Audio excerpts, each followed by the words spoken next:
19 minutes past 6. So we're going to talk about Britain's coach industry now, gearing up to get back on the road, of course, as some restrictions ease, but the pandemic definitely takes its toll on many of the operators. Now, Sarah has been finding out about this and is at a depot in Yorkshire for us this morning. Sarah, morning.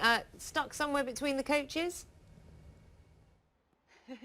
Yes, good morning from Ingleton. We're on the edge of the Yorkshire Dales today and we're talking about the future of coach tourism. Now, thousands of trips, of course, have been cancelled. Coaches like this in depots across the country have been sat idle for many months.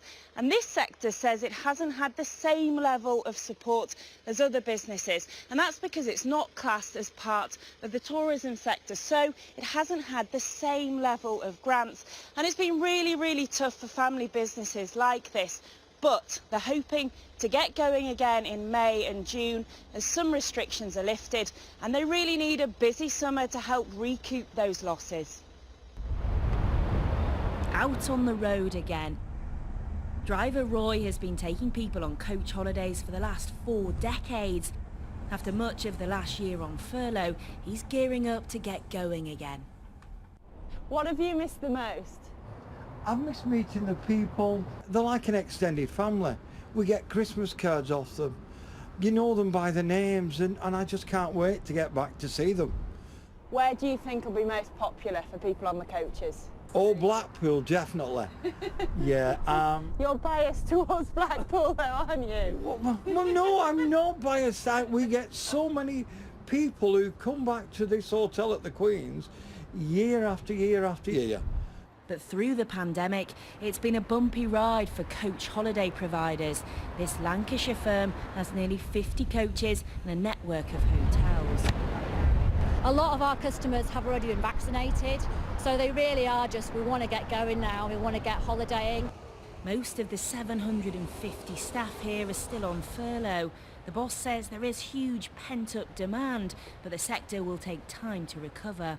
We should have a good summer, but make no mistake, you know, we've lost probably 5 months of the year already, so it's going to be probably 22 before we're actually all back to normal. Only 14 more miles to Scarborough and we'll be there in no time. Rewind to the golden age of coach travel, a staple for generations of holiday makers. At any of the branch offices you can buy 5-shilling holiday savings stamps. Today, the sector feels it's being overlooked. There have been nationwide protests. Operators in England say they're classed as transport and not tourism, and so haven't had enough government help. We've never faced a set of circumstances like this. We have fallen between the cracks somewhere because when the initial grants were discussed, they were for the leisure and hospitality industry. And we've been lobbying hard to make the government understand that we are a leisure industry. Furlough and loans have helped, and the government says it's working closely with the sector to understand the ongoing risks. It is big business. 23 million coach trips were made in 2019, giving the economy a £14 billion boost and jobs to over 42,000 people. It'll be mid-May at the earliest before they can welcome customers back. Coach holidays are about more than just a trip to the seaside. For many, it's about the people you meet on the coaches, and it can be a social lifeline. I travel alone, but there's always going to be somebody that you'll meet up with and become friends with. In Freckleton on the Lancashire coast, Hillary's planning her next trip. She wants to go to Ireland. I guess we've all missed just being able to go away. It's something we took for granted, isn't it? You don't realise how much holidays mean to you until you can't have them. We had to cancel. Just down the road in Longridge, Beryl, Barbara, Ian and Kate are a support bubble and have been holidaying together for the last decade. How many holidays have you got booked? At the present moment we've got 4, but more in the pipeline. Where do you think is going to be the highlight for this year? Eastbourne, because we've never been to Eastbourne. Getting out and not seeing your 4 walls, going somewhere different. Can't wait. What do you think it'll feel like when you step back on the coach after so long? Oh, fantastic. And since the road out of lockdown was unveiled, there's been a surge in bookings as holidaymakers look forward to exploring once again.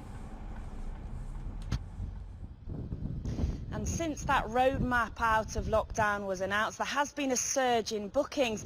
Now, Bibby's is a family-run company. It's a well-known name here in Yorkshire.